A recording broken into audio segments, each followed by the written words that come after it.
back to the Chona Commission, to the Mwanakatwe Commission, 1990, to Mungomba Commission. Those three commissions involved the people and made recommendations for the constitution to be amended in line with the requirements of the people of Zambia. The governments at that time didn't do it because they felt that what the people wanted through those commissions did not favor the individuals that were in government at the time. We went through the NCC very quickly. Let me come to where we are now. The Bill 10 genesis was what was called Siabonga meeting. A small group of political parties met, which led to the National Dialogue Forum. I just want to rejiggle your memory. A forum which was based on a selective composition, left out many stakeholders in the country. So it can't be called a people's forum. It wasn't a people's forum. It was a PF forum. Then the NDF bill came into the House. For those that may have not followed that properly. And that NDF bill was defeated at a committee stage, where the Committee of Parliament rejected the NDF bill, which was to lead to the Bill 10. By the way, PF members of Parliament who were in that select committee, when it went to the floor of the House on the NDF bill, they decided to switch and supported that NDF bill when the committee to which they were members, rejected. But today we are hearing that UPND MPs, other independent MPs that were part of the select committee are obligated to support the 10.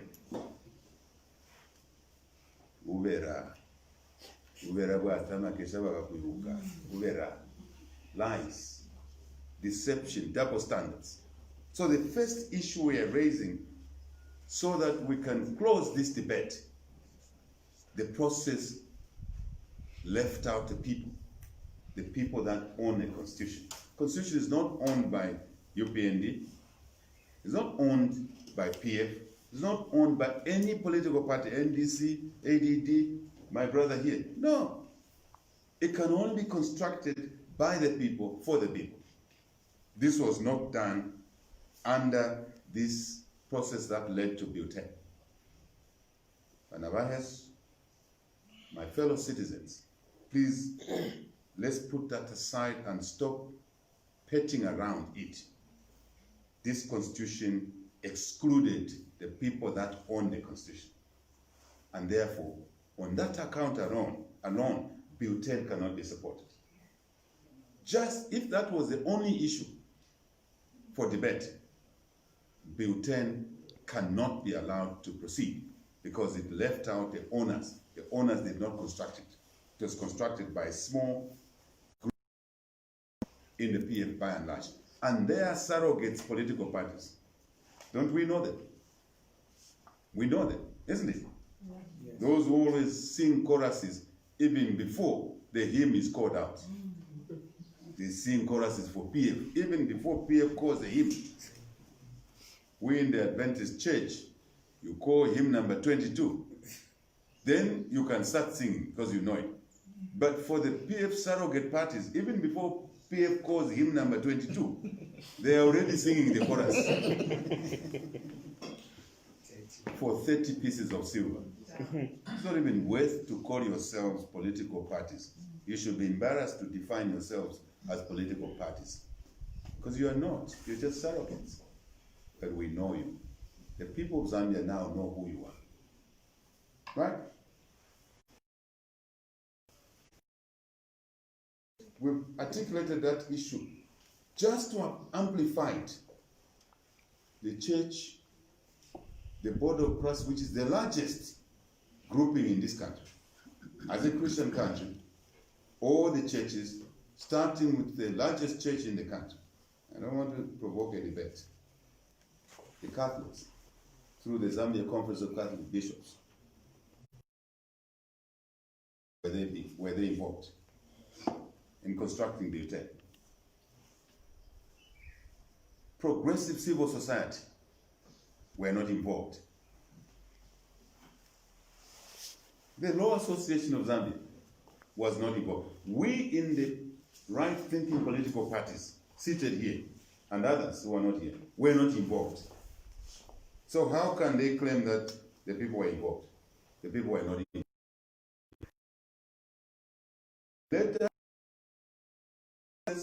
Let us address very briefly the issue of the gazetting of the hotel, which is a facade, which is camouflaged by Given Lubinda. I'm not really sure if Given still has relatives who respect him. Because if they were there, they would be telling him behind the scenes, Mwana, you're committing suicide. That gazetting was a camouflage to cheat the people of Zambia that there was a consultative process, there was a public opinion generated, therefore there was support towards the intent. Wofi. Wenye, pause. Kube jamudala. Right? Let me be candid here for the people, for the nation to understand why that gazetting is what I call last minute, consideration. The gazetting of Bill 10, striking out a few paragraphs, purporting that they've amended the contentious clauses. The clauses are well over 60. And you delete 10 or 11 or so, and you say, amended. It is what it is, because the law does not allow what Lubinda did, what the PF did. What the PF did using Lubinda. The law does not allow that. Procedural, it's illegal, it's unconstitutional. To rub it in so that no one says, what did HH say? What did the Alliance say? What Lubinda did offends Article 77 in 2016. It does not allow what Lubinda did. He claimed that there was a parliamentary procedure he used. On that score too, PF lied, and we've caught you. You are naked. We have seen you. The people have seen you. There is no procedure that allows him to do what he has done. What he has done disregards the parliamentary standing orders number 108 and number 112. Clear? So even on the parliamentary procedures and orders, he's lying. That is wrong. Because these two parliamentary orders, 108, 112, requires that Parliament should table it. Can you survive another 5 years or 10 years of PF in office? Who will survive on a small corrupt number of people? Is that what you want? By allowing Bill 10 to go through so that PF can, be limited.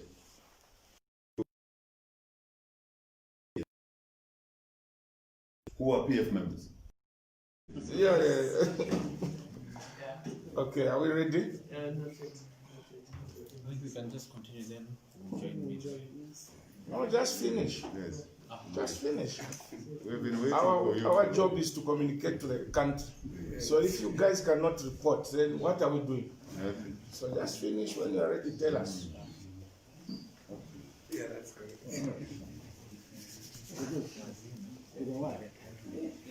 Good to see you. Somebody was saying judges have come to bring the team in our person. I think the lion in our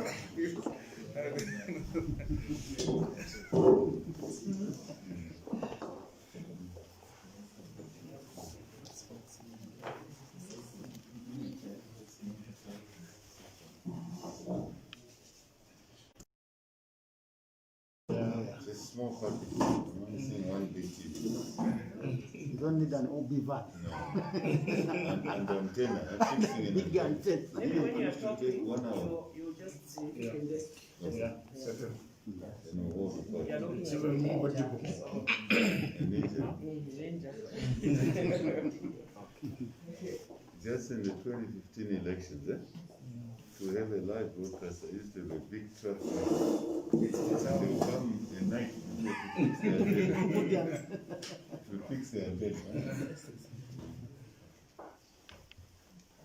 So you journalists are also chauvinists, eh? The only two ladies I've seen.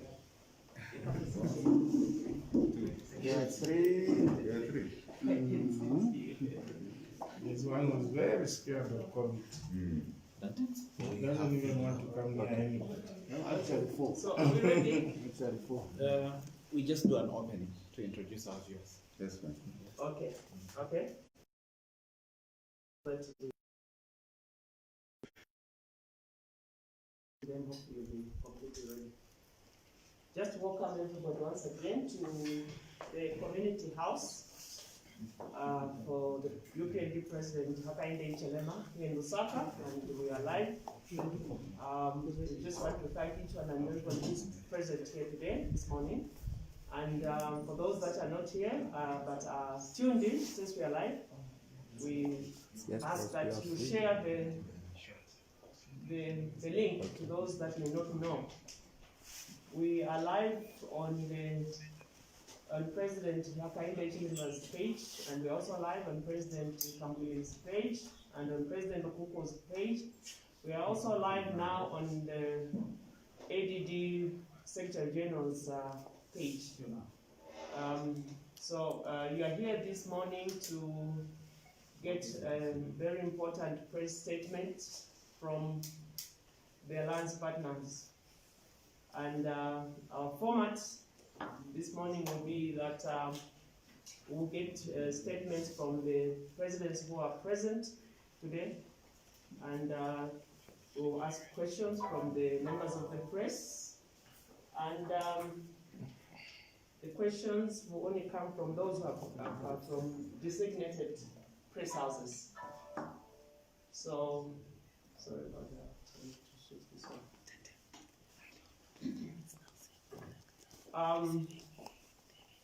And continue, please, to observe the COVID-19 regulations. So I see.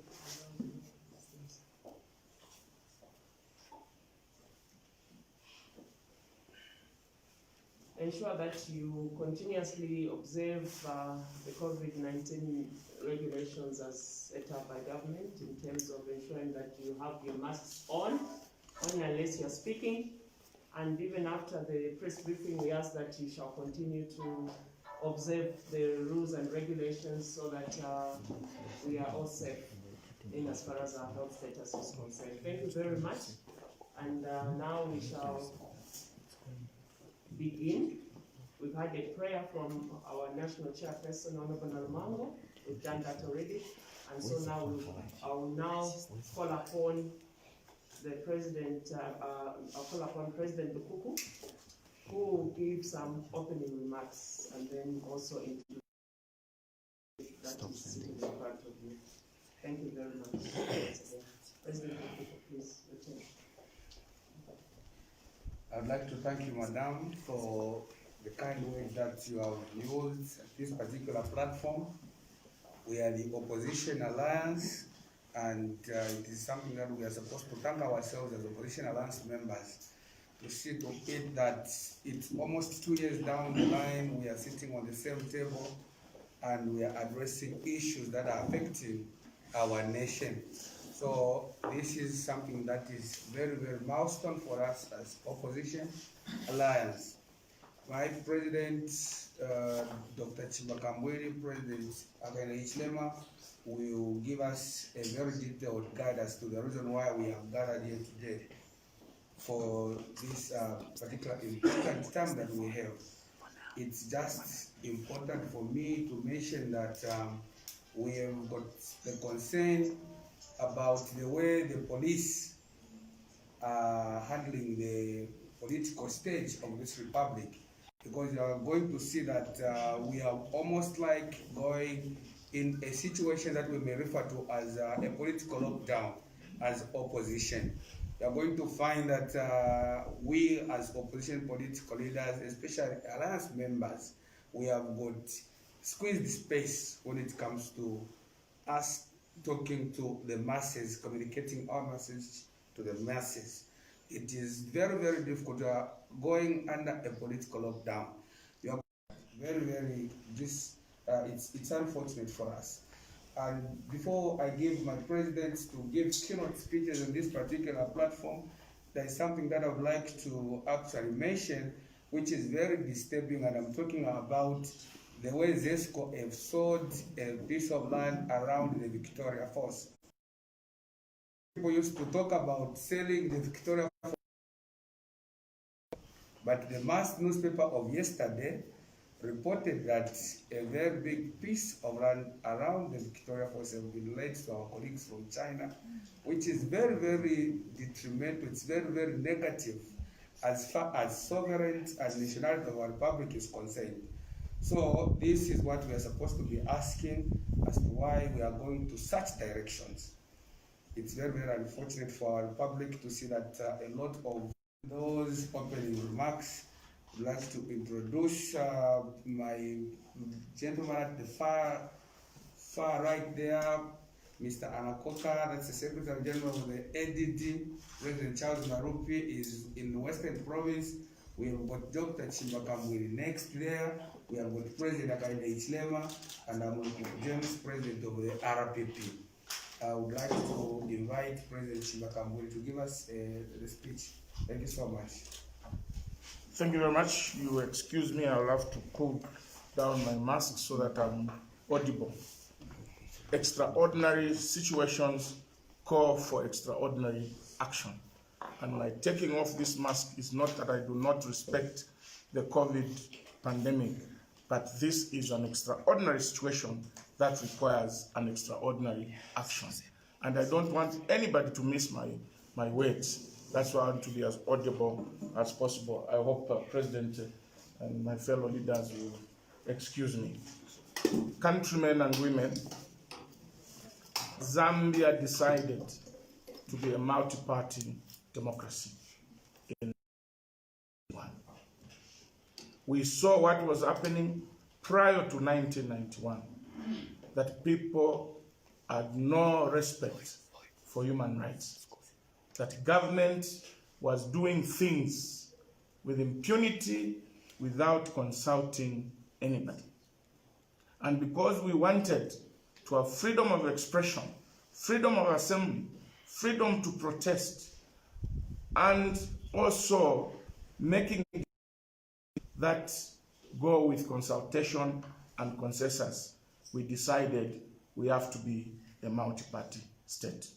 Let me pay tribute to President Chiluba the Late and his colleagues who formed the movement for multi-party democracy for us to achieve the so-called democracy that we are enjoying, which is now under threat by the Lungu regime. I want to appeal to President Edgar Lungu to check his conscience. I want to appeal to all those who are in President Edgar Lungu's cabinet to check their conscience and really do an introspective of themselves and see whether they are living to the tenets of the democracy that we all came together, regardless of region, regardless of tribe. Everybody just came together. This should not be the case. My understanding, President Hakainde understanding, Lukuku's understanding, ADD's understanding, and all alliance partners' understanding is that those in government and those in the opposition must be complementary partners in the development of this country. Nobody wants to see Zambia go down. We all want to see only the best life for our people. Politics is about improving the living standards of the people. It's not a competition of who's intelligent, who is not intelligent. It's not a competition of who has the muscle to to intimidate others. It is a competition of good policies, good programs that will enhance the best living standards of our people. But what is going on in this country is that some people now think of wisdom. Where I come from, we say, amano mambulwa, yafuma muifwesa, ya mchulu. Amano mambulwa, yafuma muifwesa, ya mchulu. I want to specifically address the Electoral Commission of Zambia. Colleagues in the Electoral Commission of Zambia, you are supposed to protect the electoral process of this electoral process, to temper the process, because the electoral process provides for this country to be governed in a democratic dispensation.